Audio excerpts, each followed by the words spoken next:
Hello and welcome to YCZ classes. बच्चों, आज के लेक्चर में हम जो हम पढ़ रहे हैं केमिकल रिएक्शंस है, chemical properties of non metals, उसमें हम सेकंड रिएक्शन करेंगे नॉन मेटल्स की। तो reaction of non metals with water, बेटा विद ऑक्सीजन हमने पहले कर दी है। तो reaction of non metals with water वाली रिएक्शन हम आज करेंगे। यहाँ से आगे चलेंगे तो सबसे पहली चीज़ है कि आपने याद रखना है कि non metals do not react with water, बेटा। कि अगर आपको ये रिएक्शन पूछी जाती है तो आपने यहाँ पे थ्योरेटिकली लिखना है कि नॉन मेटल जो है वो वाटर के साथ या इवन स्टीम, अगर हम वाटर को स्टीम भी बनाएं, अगर हम वाटर को कन्वर्ट करके स्टीम बनाएं तब रिएक्ट करें नॉन मेटल्स को, तो भी जो है नॉन मेटल्स जो है वो यहाँ वाटर के साथ या स्टीम के साथ रिएक्ट नहीं होते और हाइड्रोजन गैस इवॉल्व नहीं करते। क्यों नहीं करते ऐसा, अगर आपने रीज़न लिखना होगा तो this is because non metals can not give electrons. आपको मालूम होगा कि जो डेफिनेशन है मेटल्स की वो होता है, मेटल्स होते हैं इलेक्ट्रोपॉजिटिव, इलेक्ट्रॉन देने वाले। तो नॉन मेटल जो हैं they are electronegative nature. Non metals are electronegative means they are electron acceptors, they are electron gainers, तो रादर देन डोनेटर्स। तो ये इलेक्ट्रॉन एक्सेप्ट करते हैं, ना कि डोनेट करते हैं। तो because non metals can not give electrons to reduce hydrogen ions of water into hydrogen gas. क्योंकि वाटर का जो बेटा हमारे पास यहाँ पर आएगा, जो नॉन मेटल्स होते हैं ये इलेक्ट्रोनेगेटिव होते हैं नॉन मेटल्स, ठीक है। इलेक्ट्रोनेगेटिव होने के कारण ये खुद इलेक्ट्रॉन्स गेन करते हैं और ये इलेक्ट्रॉन्स दे नहीं पाएंगे। यहाँ पर जो H2O होता है हमारे पास, H2O के जो H पॉजिटिव्स आएंगे हमारे पास, तो H पॉजिटिव्स को अब यहाँ पर रिड्यूस, मतलब इनको रिडक्शन के लिए, गेन ऑफ इलेक्ट्रॉन करने के लिए इनको यहाँ पे इलेक्ट्रॉन चाहिए होता है हाइड्रोजन आयन को। जो वाटर के हाइड्रोजन आयंस आते जाएंगे यहाँ पर, उनको इलेक्ट्रॉन नहीं मिल पाएगा, कोई इलेक्ट्रॉन नहीं देगा, क्योंकि इनकी रिएक्शन जो नॉन मेटल्स के साथ होगी तो वो नॉन मेटल जो है वो इलेक्ट्रॉन नहीं दे पाएगा, क्योंकि वो खुद इलेक्ट्रॉन गेनर या एक्सेप्टर होता है। तो इन वाटर के हाइड्रोजन आयंस को जो है इलेक्ट्रॉन नहीं मिल पाएगा और इस वजह से जो है H पॉजिटिव यहाँ पर H न्यूट्रल में जो है वो कन्वर्ट नहीं हो पाएगा। ताकि हम ये कहेंगे कि हमारा जो H पॉजिटिव्स जो हमारे पास होंगे वो हाइड्रोजन गैस हमको न्यूट्रल में नहीं दे पाएंगे यहाँ पर इस रिएक्शन में। That is why we say that non metals can not give electrons to reduce the hydrogen ions of water into the hydrogen gas. That is why we say that non metals do not react with water in any form. Next है बेटा reaction of non metals with dilute acids. Dilute acids के साथ अगर हम non metals की reaction को देखेंगे तो क्या होगा, तो non metals do not react even with dilute acids के साथ भी ये रिएक्ट नहीं करते हैं। In other words we can say that non metals do not displace, कि दूसरे लफ्ज़ों में हम ये बताएंगे कि नॉन मेटल जो है वो डिस्प्लेस, रिप्लेस नहीं कर सकते हैं हाइड्रोजन को फ्राम एसिड्स। मतलब जैसे मान लीजिए अगर हमारे पास हाइड्रोक्लोरिक एसिड है HCl, तो नॉन मेटल जो है वो HCl में मौजूद हाइड्रोजन को जो है वो हाइड्रोजन गैस में डिस्प्लेस नहीं कर सकते हैं, ठीक है। या सिंपली आप बताइए कि मेटल यहाँ से आए, यानी सॉरी मेटल नहीं, नॉन मेटल, अगर आप HCl के साथ, HCl एक एसिड है, अगर आप इसको डाइल्यूट फॉर्म में लेंगे और आप इसको रिएक्ट करेंगे किसी नॉन मेटल के साथ, मान लीजिए कार्बन के साथ, तो ये नॉन मेटल जो है, या हाइड्रोजन नाइट्रोजन किसी के साथ भी, तो अगर आप इसको नॉन मेटल के साथ रिएक्ट करेंगे तो ये नॉन मेटल जो है बेटा इस हाइड्रोजन जैसे एटम को यहाँ पर इस एसिड में से डिस्प्लेस नहीं कर सकते हैं। ये नॉन मेटल जिस एसिड में से हाइड्रोजन को डिस्प्लेस नहीं कर सकते हैं। For example the non metals like carbon है, सल्फर है, फास्फोरस है, they do not react with dilute hydrochloric acid HCl और dilute sulphuric acid H2SO4 to produce hydrogen gas. ये नहीं रिएक्ट करते यहाँ पर इन डाइल्यूट हाइड्रोक्लोरिक और डाइल्यूट सल्फ्यूरिक एसिड के साथ, और कोई हाइड्रोजन गैस यहाँ पे नहीं बनाते हैं। तो इनका रीज़न क्या है, let's see why non metals are not able to displace hydrogen. क्या कारण है कि नॉन मेटल जो है वो डिस्प्लेस नहीं कर सकते हैं हाइड्रोजन को एसिड से। एसिड्स में जो हाइड्रोजन प्रेजेंट होता है उसको ये नॉन मेटल्स डिस्प्लेस क्यों नहीं कर पाते हैं और ख़ुद वहाँ क्यों नहीं रिएक्ट हो जाते हैं हाइड्रोजन की जगह पे एसिड्स के साथ। तो in order to displace hydrogen ions of an acid, बेटा जैसे HCl है, यहाँ पर आपको मालूम है कि HCl में Cl नेगेटिव है और जो ये हाइड्रोजन है ये क्या है, पार्शियल पॉजिटिव है, और क्लोरीन जो है वो पार्शियल नेगेटिव है। तो यहाँ पर जो है in order to displace hydrogen ion of an acid, किसी भी एसिड के हाइड्रोजन आयन को अगर डिस्प्लेस करना है एंड कन्वर्ट करना है उसको हाइड्रोजन गैस में, and convert them into hydrogen gas, electron should be supplied. तो हमें यहाँ पर इलेक्ट्रॉन की ज़रूरत होती है H पॉजिटिव्स को, हाइड्रोजन आयन को वहाँ पे हाइड्रोजन आयन ऑफ एसिड को इलेक्ट्रॉन की ज़रूरत होती है रिड्यूस होने के लिए, हाइड्रोजन गैस बनाने के लिए। Electron should be supplied to hydrogen ions of the acid so that these hydrogen ions can be reduced into the metallic form, and that means hydrogen gas. Now since a non-metal being itself an acceptor or gainer of electron as we know, हमें अब मालूम है कि non metal जो है वो खुद एक एक्सेप्टर होता है इलेक्ट्रॉन का या गेनर होता है इलेक्ट्रॉन्स का। So it can not give electrons, तो ये इलेक्ट्रॉन्स दे नहीं सकता है किसको, हाइड्रोजन आयंस ऑफ एसिड को। जो एसिड में हाइड्रोजन आयन है उसको ये इलेक्ट्रॉन नहीं दे सकता है नॉन मेटल, ताकि ये हाइड्रोजन आयन एसिड का जो है वो रिड्यूस हो सके किसमें, हाइड्रोजन गैस में। And hence the non metals are not able to displace, और you can say that's why non metals are not able to displace hydrogen ions from acids to form hydrogen gas.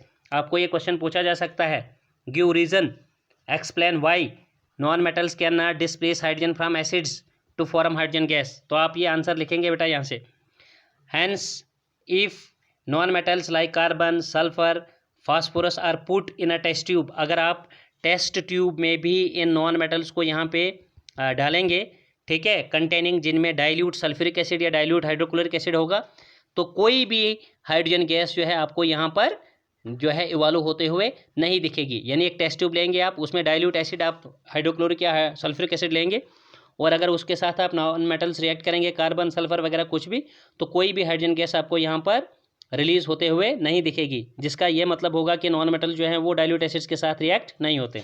यही चीज़ मैंने आपको इस section में समझाई। Fourth one है बेटा reaction of non metals with salt solutions. अगर साल्ट के सॉल्यूशंस के साथ, कोई साल्ट है उसका सॉल्यूशन बनाएंगे, उसके साथ नॉन मेटल्स को रिएक्ट करेंगे तो क्या होगा।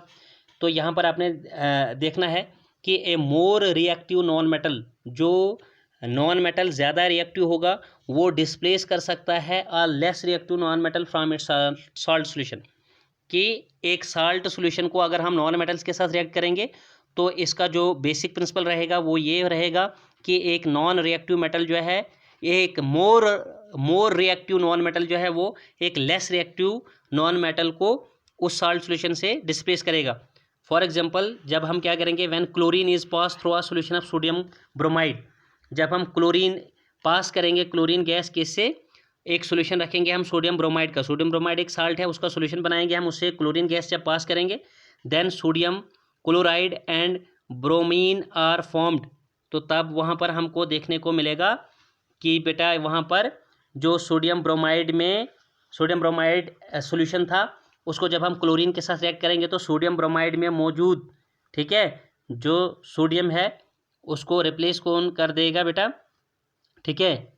यहाँ पर आपका आ जाएगा, यानी सोडियम तो इधर ही रहेगा, ये जो ब्रोमीन है आपका, इस ब्रोमीन को रिप्लेस कर देगा क्लोरीन, तो सोडियम ब्रोमाइड के बजाय यहाँ पर आपको सोडियम क्लोराइड मिलेगा, और प्लस जैसे यहाँ क्लोरीन अलग था वैसे आपको ब्रोमीन अलग से मिलेगा Br2 की शक्ल में, ठीक है।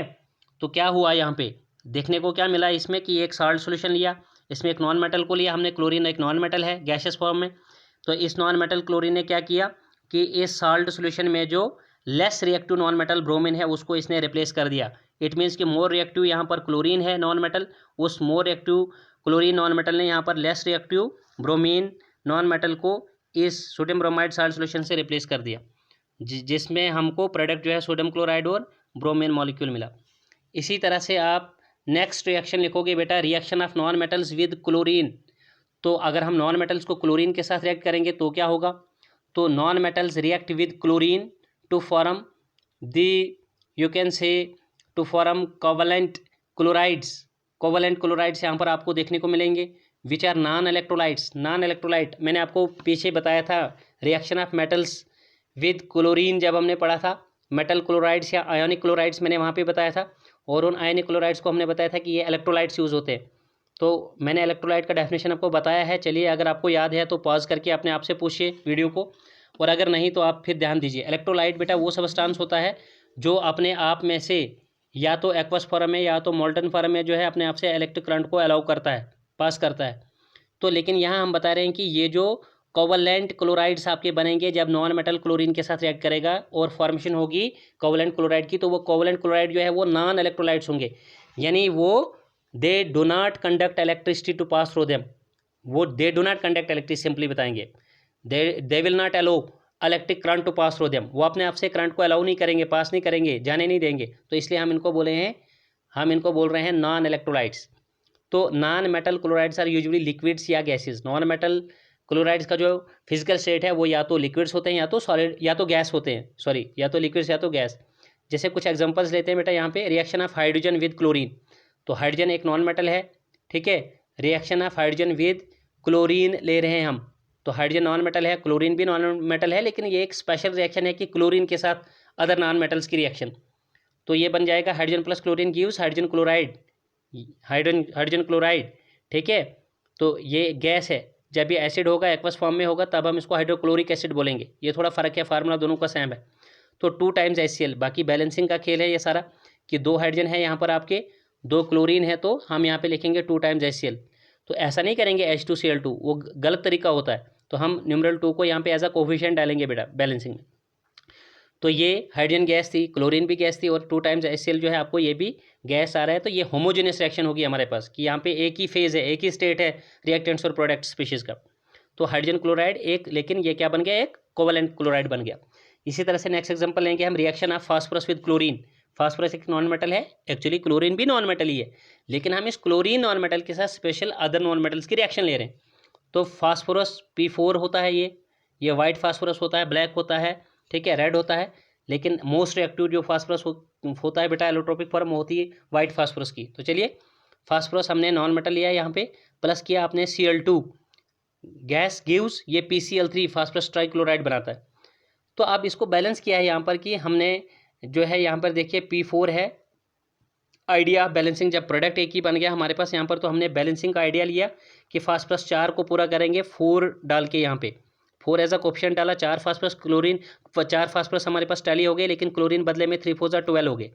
तो फिर हम जाके यहाँ पे क्लोरीन जहाँ रिएक्टेंट में लिखा हुआ था उसको पीछे हम 6 टाइम्स करेंगे, ताकि 6 बनेंगे। तो 12 क्लोरीन हमारे रिएक्टेंट प्रोडक्ट में बराबर हो गए। इसी तरह से फास्फोरस भी 4 रिएक्टेंट में और 4 प्रोडक्ट में भी आ गए, तो हमारी इक्वेशन जो है वो बैलेंस हो गई। लेकिन प्रोडक्ट जो यहाँ पे बना बेटा फास्फोरस ट्राइक्लोराइड बना, जो कि एक कोवलेंट क्लोराइड कहलाता है।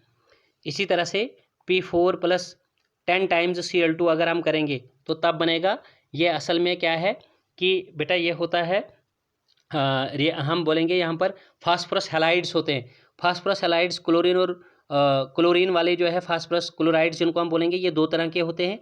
फास्फोरस 2 तरह के क्लोराइड बनाता है, एक बनाता है PCl3 और एक बनाता है PCl5।